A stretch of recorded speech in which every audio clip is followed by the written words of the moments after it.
Le 14 juillet 1099, alors que la nuit tombait sur Jérusalem, personne dans la ville sainte ne pouvait imaginer que dans quelques heures, les têtes détachées des corps s'amoncelaient çà et là, et déjà l'on ne pouvait passer dans les rues qu'à travers des monceaux de cadavres.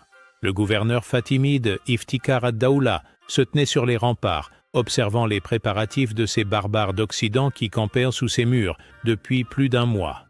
Cela faisait 38 jours que ces hommes aux croix rouges cousues sur leurs vêtements assiégeaient en sa ville. 38 jours qu'ils mouraient de soif et de faim dans la chaleur écrasante de l'été palestinien. Leurs chevaux étaient morts, leurs provisions épuisées, et pourtant ils s'obstinaient. Iftikhar ne comprenait pas cette détermination suicidaire. Comment des hommes pouvaient-ils être prêts à mourir pour une ville qui n'était même pas la leur? Ce qu'il ignorait, c'est que ces croisés venaient de parcourir plus de 3000 kilomètres depuis l'Europe. Ils avaient quitté leur foyer 3 ans plus tôt pour répondre à l'appel du pape Urbain II. Leur mission était simple, reprendre Jérusalem aux infidèles et libérer le tombeau du Christ. Simple en théorie, titanesque en réalité. Les chiffres parlèrent d'eux-mêmes. Plus de 150 000 personnes avaient pris la route en 1096. Maintenant, devant les murs de Jérusalem, il ne restait qu'environ 1500 chevaliers et 12 000 fantassins. Les autres étaient morts en chemin, victimes de la faim, des maladies, des combats ou des massacres, comme celui de Civito, où les Turcs avaient anéanti la croisade populaire de Pierre l'Ermite. Godefroy de Bouillon, le duc de Basse-Lorraine, fixait la muraille nord de la ville depuis son camp. Cet homme de 40 ans avait vendu tous ses biens pour financer son voyage. Son frère Baudouin s'était déjà taillé un comté à Édesse, Bohémond de Tarente régnait sur Antioche, mais lui n'avait encore rien. Jérusalem devait être sa récompense. À l'ouest, Raymond de Saint-Gilles, comte de Toulouse, vérifiait une dernière fois ses machines de guerre. Ce vétéran de 60 ans était le plus riche des chefs croisés, celui qui avait levé la plus grosse armée. Il avait traversé l'Europe avec 100 000 hommes, mais les 3/4 étaient morts avant même d'atteindre la Terre Sainte. Jérusalem n'était pas une proie facile. Ses murailles épaisses dominaient des ravins profonds à l'est et au sud. Seule la partie nord offrait un terrain praticable pour les assaillants. La ville comptait environ 20 000 habitants, augmentés par les réfugiés des campagnes environnantes venus chercher protection derrière ses murs. Iftikhar avait bien préparé sa défense. Il avait fait empoisonner tous les puits autour de la ville, privant les croisés d'eau potable. Les citernes étaient pleines, les greniers regorgeaient de vivres.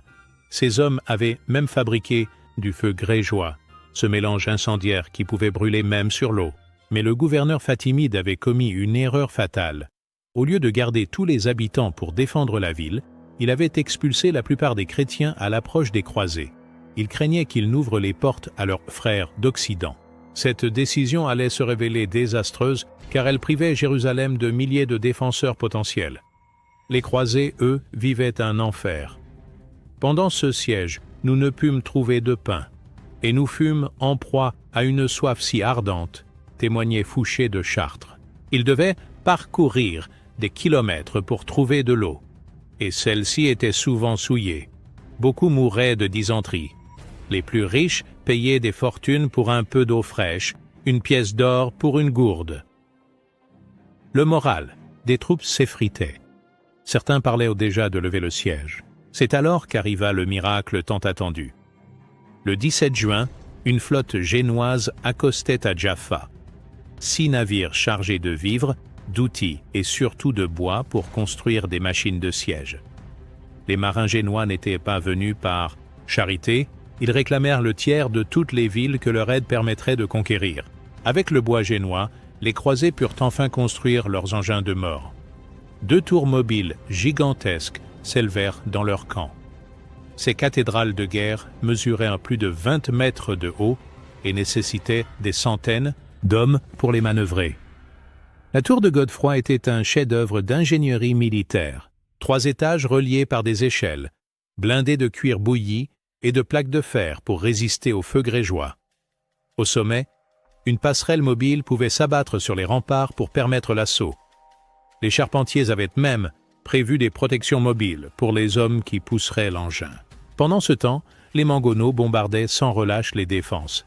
ces catapultes géantes projetaient des blocs de pierre de plusieurs quintaux qui faisaient trembler les murailles. Le bruit était assourdissant.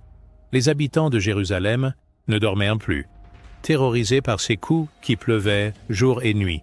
Les croisés utilisaient aussi des béliers, ces poutres énormes montées sur roues et terminées par une tête de métal. Il fallait une centaine d'hommes pour manœuvrer ces monstres qui martelaient inlassablement le même point des murailles jusqu'à l'effondrement. Mais les défenseurs ne restaient pas inactifs. Ils lançaient des jarres de feu grégeois qui embrasaient les machines de guerre. Ils déversaient de l'huile bouillante et de la poix en fusion sur les assaillants. Des crochets de fer permettaient de saisir les échelles d'assaut pour les repousser avec leurs occupants. Le 13 juin, les croisés lancèrent un premier assaut général. Ce fut un échec sanglant. Les tours n'étaient pas encore prêtes, les échelles trop courtes. Des centaines d'hommes périrent sous les murailles sans même approcher des remparts. Godefroy lui-même fut blessé par une flèche. Face à cet échec, les chefs croisés comprirent qu'ils devaient remotiver leurs troupes. Le moral était au plus bas. Beaucoup parlaient de rentrer en Europe. C'est alors qu'intervint le clergé avec une idée géniale. Une procession expiatoire autour de la ville. Le 8 juillet, tous les croisés défilèrent de nu-pieds autour des remparts de Jérusalem. Ils portaient des croix, des bannières, des reliques. Les prêtres chantaient des psaumes. Cette procession religieuse galvanisa les troupes. Ils se souvenaient enfin pourquoi ils étaient venus si loin. Libérer le tombeau du Christ. Du haut des murailles, les défenseurs musulmans regardaient ce spectacle avec stupéfaction. Ils ne comprenaient pas ces hommes qui priaient avant de tuer. Pour eux, ces croisés étaient des barbares, mais des barbares dangereux, car animés d'une foi fanatique. Cette procession eut un effet psychologique énorme. Les querelles entre chefs s'apaisèrent temporairement. Godefroy et Raymond, qui se détestaient, acceptèrent de coordonner leurs attaques. Même les simples soldats retrouvèrent leur détermination. Ils allaient mourir s'il le fallait, mais Jérusalem serait chrétienne. Pendant ce temps, les espions rapportaient une nouvelle terrifiante. Une énorme armée égyptienne de 20 000 hommes marchait vers Jérusalem pour libérer la ville. Il fallait frapper vite avant son arrivée, la nuit de tous les dangers. Dans la nuit du 10 au 11 juillet, les croisés déplacèrent leur tour principale. Ils avaient remarqué que la muraille nord était moins bien défendue à un endroit précis. Toute la nuit, dans un silence absolu, des centaines d'hommes poussèrent et tirèrent l'énorme machine pour la repositionner face au point faible des défenses. Cette manœuvre était risquée. Si les défenseurs découvraient le stratagème, ils auraient le temps de renforcer leur défense. Mais les croisés n'avaient plus le choix. Chaque jour qui passait affaiblissait leurs chances. Iftikhar ne dormait plus. Il sentait que l'assaut final approchait. Ces hommes étaient épuisés par 5 semaines de siège constant. Certains commençaient à déserter, se glissant hors de la ville pendant la nuit pour fuir vers l'Égypte. Même ses lieutenants les plus fidèles parlèrent de négocier une reddition honorable. Le gouverneur fatimide envoya alors un message désespéré au vizir Al-Afdal qui commandait l'armée de secours. « Hâtez-vous, la ville ne tiendra plus. Longtemps !» Mais Al-Afdal était encore à des jours de marche. Jérusalem devait tenir seule. 13 juillet, le commencement de la fin. À l'aube du 13 juillet, les trompettes sonnèrent dans tous les camps croisés. L'assaut final commençait. Les 2 tours mobiles s'ébranlèrent vers les murailles sous une pluie de flèches et de projectiles incendiaires. La tour de Godefroy avançait lentement vers la muraille nord. Les défenseurs la bombardaient de tout ce qu'ils avaient, pierres, jarres de feu grégeois, flèches par milliers. Mais la machine continuait sa progression inexorable, protégée par ses blindages de cuir et de métal. Du côté ouest, Raymond dirigeait l'attaque de sa propre tour. Mais le terrain était plus difficile, creusé de fossés que les défenseurs avaient élargis et approfondis. La progression était lente, dangereuse. Plusieurs fois, la tour faillit basculer dans un trou dissimulé. Les béliers martelaient les murailles à plusieurs endroits. Le bruit était terrifiant. Boum, boum, boum! Un rythme régulier comme un cœur géant qui battrait pour la mort. Les pierres se fissuraient, la poussière volait, mais les murs tenaient encore. Pendant ce temps, des centaines d'échelles se dressaient contre les remparts. Les hommes grimpaient sous une pluie meurtrière. La plupart tombaient, transpercés de flèches ou brûlés vifs par l'huile bouillante. Mais certains atteignaient le sommet et livraient un combat acharné sur les créneaux. 14 juillet, la brèche fatale. Le deuxième jour d'assaut fut décisif. Vers midi, la tour de Godefroy réussit enfin à s'accoler à la muraille. Sa passerelle mobile s'abattit sur les remparts avec un bruit de tonnerre. Les premiers chevaliers s'élancèrent sur ce pont de fortune sous les coups des défenseurs.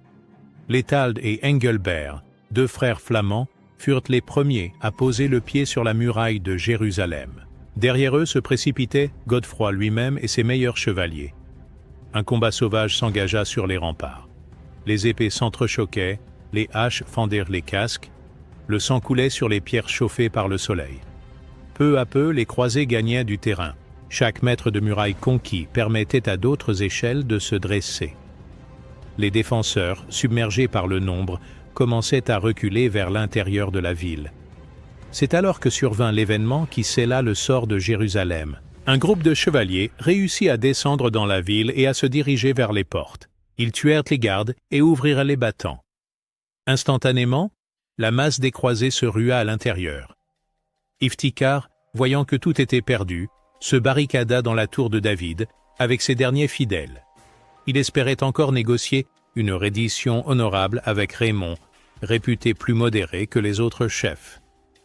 L'apocalypse commence. Dès que les premières bandes de croisés pénétrèrent dans Jérusalem, le massacre commença. Ces hommes avaient souffert pendant des semaines. Beaucoup avaient perdu des compagnons. Tous étaient animés d'une rage fanatique contre les infidèles qui occupaient la ville du Christ. Le duc, Godefroy de Bouillon, et tous ceux qui étaient entrés avec lui s'étant réunis, couverts de leurs casques et de leurs boucliers, parcouraient les rues et les places, le glaive nu, frappant indistinctement tous les ennemis qui s'offraient à leurs coups et n'épargnant ni l'âge ni le rang. Les femmes, les enfants, les vieillards, personne ne trouvait grâce à leurs yeux. Ils cherchaient les musulmans dans chaque maison, les traînaient dehors et les exécutaient sur place. Les rues se transformaient en ruisseaux de sang. La mosquée Al-Aqsa devint un véritable abattoir. Des milliers de musulmans s'y étaient réfugiés, pensant que les croisés respecteraient ce lieu saint. Quelle erreur tragique! Ils massacrèrent plus de 70 000 personnes dans la mosquée Al-Aqsa, parmi lesquelles une grande foule d'imams et de docteurs musulmans, de dévots et d'ascètes, qui avaient quitté leur pays pour venir vivre en une pieuse retraite dans ces lieux saints. Les tueries durèrent toute la journée du 15 juillet et se prolongèrent dans la nuit. Aucun quartier de la ville ne fut épargné. Les croisés massacraient avec un acharnement qui glaçait d'effroi ceux qui en étaient témoins. Les Juifs de Jérusalem subirent le même sort que les musulmans. Ils s'étaient regroupés dans leur synagogue, espérant que les chrétiens épargneraient le peuple du livre. Nouvelle illusion fatale. Les croisés mirent le feu aux synagogues avec tous leurs occupants à l'intérieur. Les flammes s'élevaient dans le ciel, portant avec elles les cris d'agonie de centaines d'innocents. Hommes, femmes, enfants, tous périrent dans ces bûchers improvisés. Certains Juifs tentèrent de fuir par les toits. Les croisés les poursuivaient de terrasse en terrasse, les abattant à coups d'épée ou de lance. D'autres se jetèrent dans les puits pour échapper au massacre, préférant la noyade à la torture. Une poignée de survivants juifs furent faits prisonniers et vendus comme esclaves. Ils eurent la chance d'échapper à la mort immédiate, mais leur sort n'était guère enviable. Beaucoup moururent d'épuisement dans les mois qui suivirent. Raymond d'Aguilers, chroniqueur de la croisade, décrivait sans émotion: un tel carnage que les nôtres marchèrent dans leur sang jusqu'aux chevilles. Pour lui et ses contemporains, ces massacres étaient la juste punition divine infligée aux ennemis du Christ. Un épisode particulièrement révoltant marqua ce massacre. Tancrède de Hauteville, neveu de Bohémond, avait promis sa protection aux habitants et aux soldats qui s'étaient réfugiés sur l'esplanade du Temple. Il avait même fait planter ses bannières pour bien marquer qu'ils étaient sous sa sauvegarde. Ces malheureux crurent qu'ils étaient sauvés. Ils sortirent de leur cachette, rassemblèrent leurs familles, se regroupèrent sous la protection des bannières de Tancrède. Quelle confiance tragique! Car les autres croisés ne respectèrent pas l'engagement de Tancrède. Malgré ses protestations, ils se ruèrent sur ces innocents sans défense et les massacrèrent jusqu'au dernier. Tancrède ne put rien faire pour les sauver, ou plutôt ne voulut pas vraiment s'opposer à ses compagnons d'armes. Ce massacre sous protection illustrait parfaitement l'anarchie qui régnait dans Jérusalem. Aucun chef n'avait vraiment le contrôle de ses troupes. La soif de sang était plus forte que la discipline militaire. L'horreur dans les détails. Les témoignages de l'époque regorgent de détails atroces qui montrent l'ampleur de la barbarie. Un chroniqueur raconte comment le sang montait aux genoux dans la fureur de la purification du Temple de Salomon, la mosquée Al-Aqsa. Les croisés ne se contentaient pas de tuer. Ils torturaient pour découvrir où étaient cachés les trésors. Ils éventrèrent les cadavres pour récupérer les pièces d'or que certains avaient avalées dans l'espoir de les sauver. Ils décapitaient les morts pour collectionner les têtes comme trophées. Les femmes enceintes étaient éventrées et leurs fœtus piétinés. Les enfants étaient précipités du haut des murailles. Les vieillards étaient brûlés vifs dans leurs maisons. Aucune perversion, aucune cruauté n'était épargnée aux victimes. La puanteur devint vite insupportable. Avec la chaleur de juillet, les milliers de cadavres se décomposaient rapidement. Les mouches et les rats envahissaient la ville. Il fallut contraindre les quelques prisonniers survivants à brûler les corps de leurs compagnons pour éviter les épidémies. Ces prisonniers furent ensuite massacrés à leur tour, une fois leur tâche macabre terminée. Les croisés ne voulaient laisser aucun témoin de leur crime, aucun survivant pour raconter l'horreur. Raymond de Toulouse et la tour de David. Pendant que ses compagnons s'abandonnaient à l'orgie de sang, Raymond de Saint-Gilles négociait avec Iftikhar ad-Daoula, retranché dans la tour de David. Le vieux comte de Toulouse était l'un des rares chefs à garder la tête froide. Iftikhar proposait de rendre la tour contre la garantie d'avoir la vie sauve pour lui et ses hommes. Raymond accepta cet arrangement. Il escorta personnellement le gouverneur fatimide et sa garde jusqu'à Ascalon, leur évitant ainsi le sort atroce réservé aux autres habitants. Cette clémence de Raymond contrastait violemment avec la sauvagerie de ses compagnons, mais elle n'était motivée ni par l'humanité, ni par la pitié. Raymond calculait simplement qu'un gouverneur vivant valait mieux qu'un gouverneur mort pour d'éventuelles négociations futures. De plus, Iftikhar lui avait livré le trésor de la tour de David, des coffres pleins d'or et d'argent, des bijoux, des armes précieuses. Cette richesse compensait largement la générosité de Raymond envers son prisonnier. La tour de David devint le symbole du pouvoir croisé à Jérusalem. Celui qui la contrôlait dominait la ville. Raymond la garda jalousement, refusant de la céder à Godefroy malgré les pressions de ses pairs. Combien de personnes périrent exactement dans ce massacre? Les sources varient énormément, reflétant les exagérations typiques des chroniqueurs médiévaux, mais aussi l'ampleur réelle du carnage. Ils massacrèrent plus de 70 000 personnes dans la mosquée Al-Aqsa, écrit Ibn al-Athir. D'autres sources musulmanes parlent de chiffres similaires. Les chroniqueurs chrétiens, eux, avancent des nombres plus modestes, mais encore considérables. Le contemporain le mieux placé, Al-Arabi, qui avait vécu à Jérusalem et se trouvait en Égypte en 1099, parle de 3000 personnes assassinées à Al-Aqsa. Mais ce chiffre ne concerne qu'un seul lieu, la mosquée principale. Les historiens modernes estiment que la population totale de Jérusalem, en 1099, était d'environ 20 000 habitants, augmentée par les réfugiés des campagnes. À en croire les recherches les plus récentes, le massacre fut plus limité, faisant peut-être 10 000 victimes. Même en retenant ce chiffre modéré de 10 000 morts, cela représentait la moitié de la population de la ville. Un génocide dans tous les sens du terme. Une purification ethnique et religieuse d'une ampleur rarement égalée au Moyen Âge. Pour les croisés, ce massacre n'était pas un simple carnage, mais une purification religieuse de la ville sainte. Ils ne tuaient pas des innocents, mais des ennemis du Christ qui souillaient les lieux saints par leur seule présence. Cette conception explique l'acharnement particulier dont ils firent preuve dans les mosquées et les synagogues. Ces lieux de culte hérétiques devaient être lavés dans le sang, avant de redevenir chrétiens. Les chroniqueurs de l'époque décrivent avec satisfaction cette vengeance divine. C'était le 6e jour de la semaine et la 9e heure de la journée. Il semble que ce moment fut choisi par Dieu même, puisque à pareil jour et à pareille heure, le Seigneur avait souffert dans la même ville pour le salut du monde. Cette référence à la crucifixion du Christ un vendredi à la 9e heure n'était pas fortuite. Les croisés voulaient venger la mort du Christ en massacrant tous ceux qu'ils considéraient comme responsables de sa mort et de la profanation de son tombeau.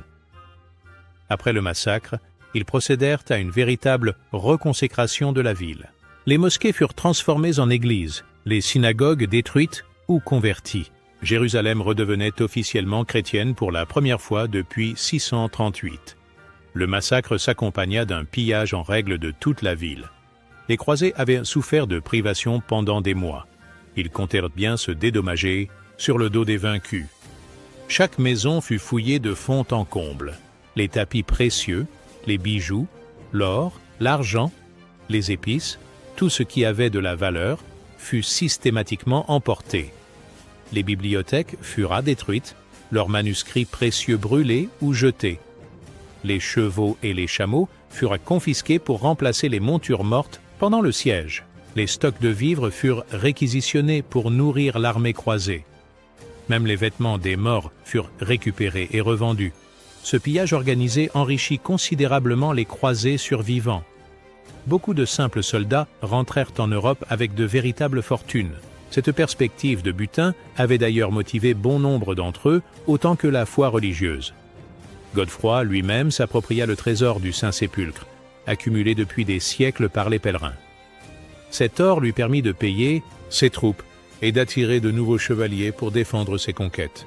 3 jours après le massacre, le 18 juillet, les chefs croisés se réunirent pour élire un souverain à Jérusalem. 2 candidats se détachaient, Raymond de Saint-Gilles et Godefroy de Bouillon. Raymond était le plus âgé, le plus riche, celui qui avait levé la plus grosse armée. Mais sa personnalité autoritaire et son âge avancé jouaient contre lui. Les autres barons craignaient qu'il ne devienne un roi trop puissant. Godefroy, au contraire, était plus jeune et passait pour plus malléable. Sa personnalité effacée rassurait les nobles qui voulaient de garder leur indépendance. Surtout, c'est lui qui avait donné l'assaut décisif contre la muraille nord. L'élection ne fut pas difficile. Raymond, sentant le vent tourner, refusa finalement la couronne par dépit. Godefroy fut donc élu à l'unanimité, mais il refusa le titre de roi. Godefroy de Bouillon devient Advocatus Sancti Sepulchri, avoué du Saint-Sépulcre, le 22 juillet, refusant d'être roi dans la ville où est mort le Christ. Cette humilité apparente cachait un calcul politique. En se présentant comme le simple avoué du Christ plutôt que comme un roi temporel, Godefroy évitait de heurter le clergé et se posait en défenseur désintéressé des lieux saints. La nouvelle de la prise de Jérusalem et du massacre qui l'avait accompagné se répandit comme une traînée de poudre dans tout le monde méditerranéen. En Occident, c'était l'explosion de joie. Les cloches sonnaient dans toutes les églises d'Europe pour célébrer cette victoire du Christ. Le pape Urbain II, initiateur de la croisade, était mort le 29 juillet 1099 sans connaître le succès de son entreprise. Mais son successeur, Pascal II, organisa des processions de Thanksgiving dans toute la chrétienté. En Orient, c'était la consternation et la colère. Le monde musulman découvrait avec horreur l'ampleur du massacre. Elle pleurait, et le peuple entier pleurait avec elle. Elles racontèrent les malheurs qui avaient frappé les musulmans de nobles et vastes contrées, le massacre des hommes, l'enlèvement des femmes et des enfants, et le pillage des propriétés. Cette émotion collective allait nourrir l'esprit de reconquête qui animerait les générations suivantes de dirigeants musulmans. Saladin lui-même, presque un siècle plus tard, invoquerait encore le souvenir du massacre de 1099 pour justifier ses campagnes contre les États croisés. 3 semaines après la prise de Jérusalem, l'armée fatimide du vizir Al-Afdal arriva enfin devant la ville. Mais il était trop tard. Godefroy marcha à sa rencontre et l'écrasa à Ascalon le 12 août 1099. Cette victoire consolidait définitivement la conquête croisée. Après avoir consolidé militairement leur conquête, les croisés durent organiser politiquement leur nouveau royaume. Jérusalem devenait la capitale d'un État latin qui s'étendait de la mer Morte à la côte méditerranéenne. Le système féodal occidental fut importé tel quel en Orient. Godefroy distribua des fiefs à ses principaux lieutenants. Tancrède reçut la principauté de Galilée, Baudouin de Boulogne gouvernait déjà Édesse. Raymond finit par obtenir le comté de Tripoli après de nouvelles conquêtes. Cette organisation politique masquait mal les divisions profondes entre les chefs croisés. Chacun voulait tailler son propre royaume et rechigner à obéir à Godefroy. Les querelles qui avaient empoisonné la croisade continuaient dans le royaume de Jérusalem. La population survivante de la ville posait un problème épineux. Jérusalem était presque vide après le massacre. Il fallait la repeupler pour qu'elle redevienne une vraie capitale. Godefroy fit donc appel aux chrétiens d'Orient pour venir s'installer dans la ville sainte. Des communautés arméniennes, grecques, syriaques vinrent remplacer les musulmans et les juifs massacrés. Mais ces chrétiens orientaux étaient regardés avec méfiance par les latins qui les soupçonnaient d'hérésie ou de compromission avec l'islam. Curieusement, les chroniqueurs croisés eux-mêmes semblent avoir exagéré l'ampleur de leurs crimes. Il semble que, à des fins religieuses et de propagande, les chroniqueurs croisés aient considérablement exagéré l'étendue de leurs propres crimes. Cette exagération servait à magnifier la vengeance divine et à impressionner leurs ennemis. Raymond d'Aguilère, témoin direct des événements, décrivait avec une complaisance malsaine les détails du carnage. Pour lui, c'était la preuve que Dieu était du côté des croisés. Plus le massacre était sanglant, plus la victoire était éclatante. Cette vision déformée de la réalité allait marquer durablement les relations entre chrétiens et musulmans. Chaque camp gardait en mémoire les atrocités commises par l'autre, alimentant un cycle infernal de violence et de vengeance. Du côté musulman, le souvenir du massacre de Jérusalem devint un symbole de la barbarie franque. Les chroniqueurs arabes le rappelaient à chaque nouvelle offensive croisée pour galvaniser la résistance islamique. Contrairement à ce qui s'était passé dans d'autres villes conquises par les croisés, à Jérusalem, il ne restait pratiquement aucun musulman ou juif. Le massacre avait été si complet qu'il était impossible d'organiser une quelconque coexistence. Cette situation était unique dans les États latins d'Orient. À Antioche, à Édesse, dans le comté de Tripoli, les populations locales avaient survécu et continuaient à vivre sous domination croisée. Leurs compétences administratives et commerciales étaient même indispensables au fonctionnement de ces principautés. Mais Jérusalem était devenue une ville purement chrétienne et latine. Cette pureté religieuse correspondait à l'idéal des croisés, mais elle créait aussi des problèmes pratiques énormes. Il fallait tout reconstruire depuis zéro. L'administration, le commerce, l'artisanat. Les pèlerins qui affluaient d'Europe découvraient une ville fantôme où les seuls habitants étaient des soldats et des clercs.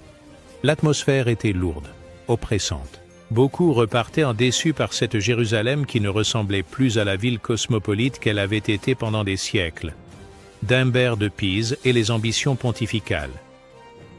L'arrivée à Jaffa de l'archevêque d'Humbert de Pise, avec 120 navires, bouleversa l'équilibre politique fragile du nouveau royaume. D'Humbert venait avec l'autorité pontificale et des ambitions démesurées. Il voulait faire de Jérusalem un État théocratique dirigé par l'Église.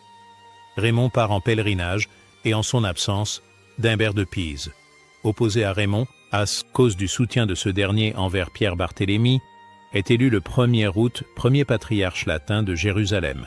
Il exigea immédiatement que Godefroy lui remette la souveraineté sur la ville sainte. Cette prétention créa un conflit majeur. Godefroy avait versé son sang pour conquérir Jérusalem. Il n'avait aucune intention de la céder à un prélat arrivé après la bataille avec ses navires pleins de marchandises. Le compromis fut laborieux. d'Humbert obtint un quart de Jérusalem et la totalité de Jaffa. En échange, il reconnaissait Godefroy comme avoué légitime du Saint-Sépulcre. Mais cette solution bancale contenait les germes de futurs conflits entre pouvoir temporel et autorité religieuse. Cette querelle illustrait parfaitement les contradictions de l'entreprise croisée. Était-ce une conquête militaire classique ou un pèlerinage religieux? Les barons voulaient des fiefs terrestres, le clergé rêvait d'un royaume de Dieu. Ces ambitions contradictoires allaient empoisonner l'histoire des États latins. Malgré l'ampleur du massacre, tous les habitants de Jérusalem ne périrent pas. Des lettres hébraïques retrouvées dans la Guéniza du Caire rapportent qu'une partie des Juifs de Jérusalem furent amenés sous escorte à Ascalon, où leurs coreligionnaires d'Égypte les rachetèrent. Ces survivants traumatisés répandirent dans tout le monde juif méditerranéen le récit des atrocités commises par les croisés. Leurs témoignages alimentèrent pendant des générations la méfiance des communautés juives envers les chrétiens d'Occident. Du côté musulman aussi, quelques rescapés parvinrent à fuir vers Damas ou le Caire. Leurs récits horrifiaient les cours islamiques et renforçaient la détermination des princes musulmans à reconquérir Jérusalem. Ces témoins oculaires décrivaient des scènes d'une cruauté inouïe, des enfants jetés vivants dans les brasiers, des femmes enceintes éventrées, des vieillards torturés pour révéler l'emplacement de leurs trésors. Leurs témoignages recoupaient ceux des chroniqueurs chrétiens sur l'ampleur du carnage. Le 5 août 1099, après avoir enquêté auprès des survivants de la ville, Arnoul de Reux découvre la relique de la Sainte Croix. Cette trouvaille providentielle vint sanctifier la conquête croisée et effacer le souvenir des massacres dans l'esprit des vainqueurs. La découverte eut lieu dans l'église du Saint-Sépulcre, cachée par les chrétiens locaux avant l'arrivée des croisés.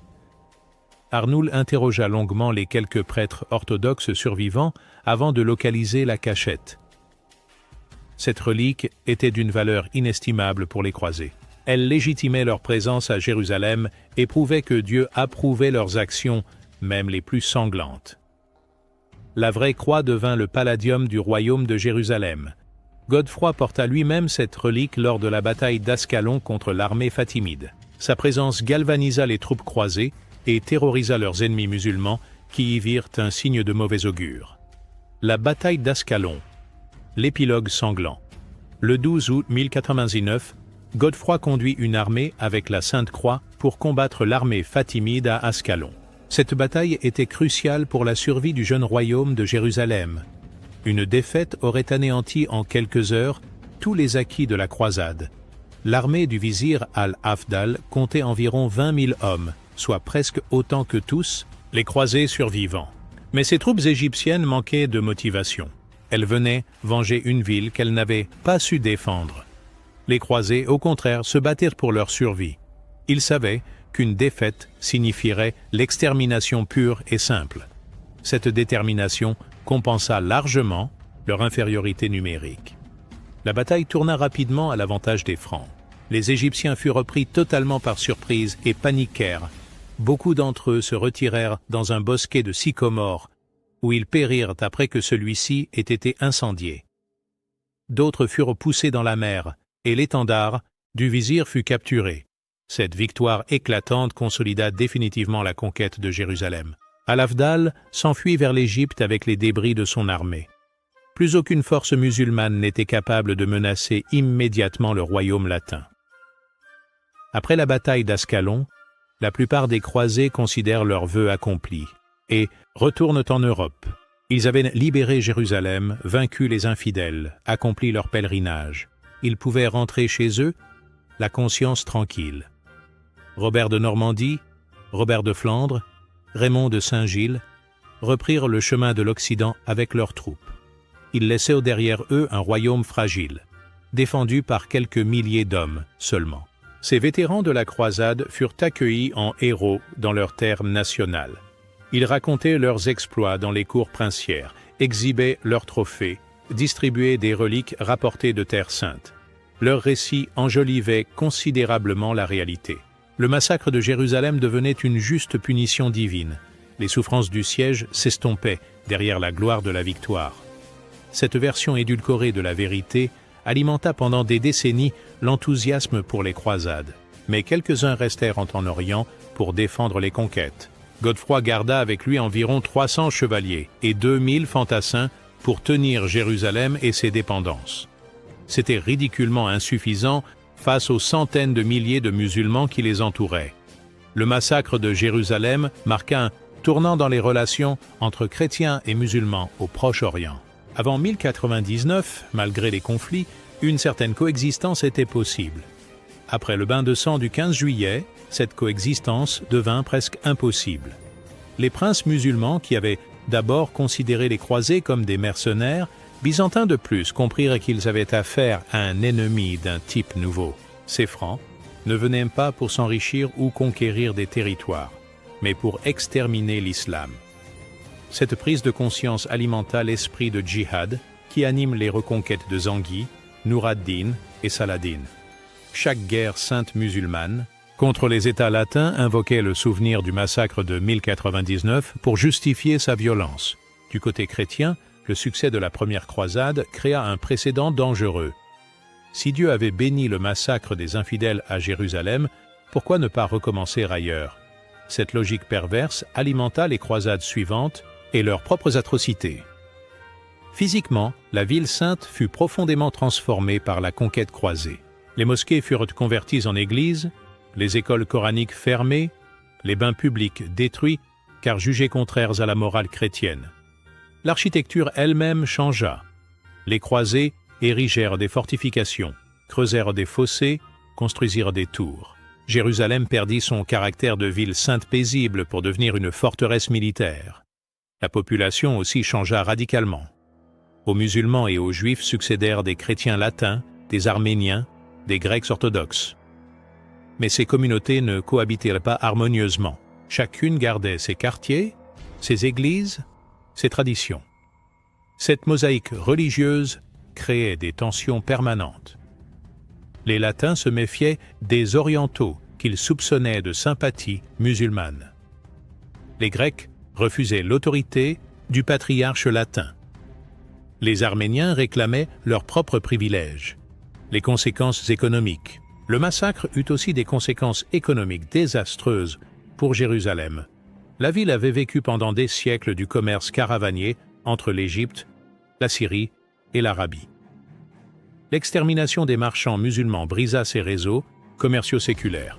Les nouveaux maîtres latins ne connaissaient rien aux subtilités du commerce oriental. Ils ne parlaient ni l'arabe ni le grec, ignoraient les usages locaux, méconnaissaient les routes commerciales traditionnelles.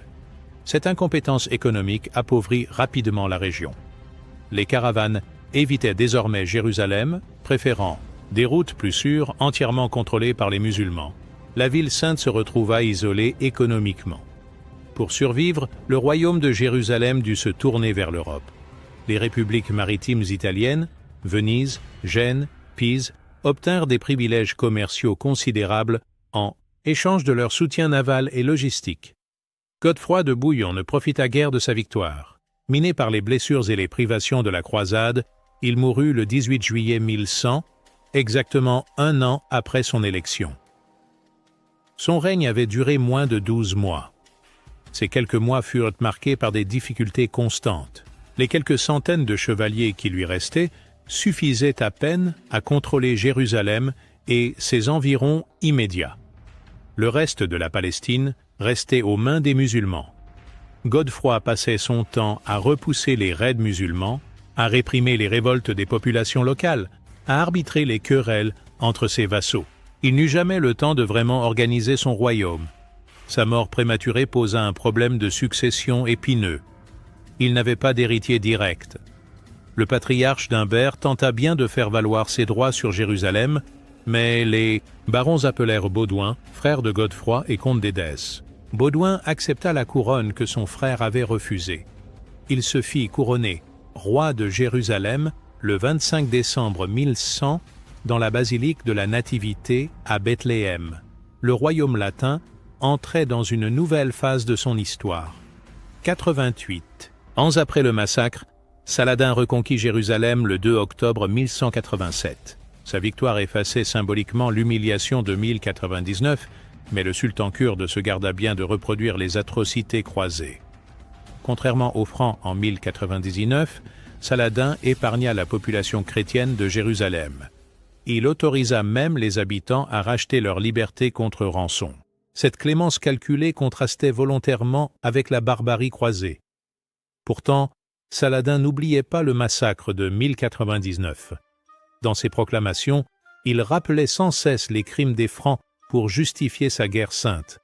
Il promettait de venger le sang musulman versé dans la ville sainte. Cette mémoire entretenue du massacre alimenta pendant des siècles la méfiance musulmane envers l'Occident chrétien. Chaque intervention occidentale au Proche-Orient réveillait le souvenir des croisades et de leurs atrocités. Aujourd'hui encore, près de 1000 ans après les faits, le massacre de Jérusalem continue d'empoisonner les relations entre l'Orient et l'Occident. Les mouvements islamistes radicaux l'invoquent régulièrement pour justifier leurs actions terroristes. Cette instrumentalisation politique déforme considérablement la réalité historique. Elle fait du massacre de 1099 le symbole d'un prétendu conflit éternel entre islam et christianisme, alors que les motivations des croisés étaient largement politiques et économiques. L'histoire devient ainsi otage de propagande contemporaine qui cherchent à légitimer leur propre violence en invoquant des crimes vieux de 10 siècles. Cette manipulation de la mémoire historique empêche toute réconciliation véritable. Le massacre de Jérusalem en 1099 reste l'un des épisodes les plus sombres de l'histoire des croisades. Il illustre comment la guerre sainte peut dégénérer en génocide lorsque la haine religieuse se mêle aux ambitions politiques. Les contemporains eux-mêmes furent troublés par l'ampleur des atrocités. Même les chroniqueurs les plus favorables aux croisés peinaient à justifier certains excès. Leurs récits trahissent un malaise profond face à cette orgie de violence. Cette tragédie aurait dû servir de leçon aux générations suivantes.